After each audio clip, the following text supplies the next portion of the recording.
Well, next, it's a very, very big moment indeed for some young people who come from the St James School Choir in Hammersmith in West London.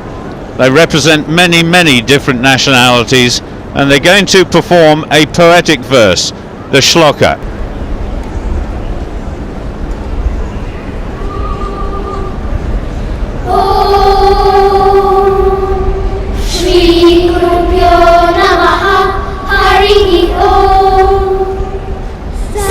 Samidjuase Rishannagne Vishwanyarya Eraspade Samidyase Salo Vasurya Bhara Sangachyatwam Sanvadatwam Sanvo Manansi Janatam Deva Bhagam Yatha Purve Sanjanana Upasate Samano Mantraha Sahitihi Samani Samanam Manaha Saha Chittamesham Samanam Mantramapi Mantrayevaha Samanena Wo Havisham Juhomi Samani Va Ahutihi Samana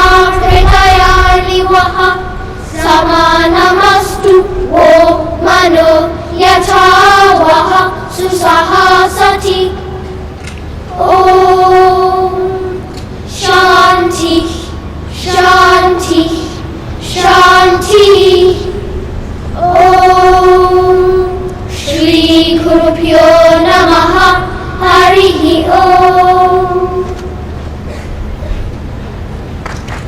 A beautiful moment for the pupils from St James School.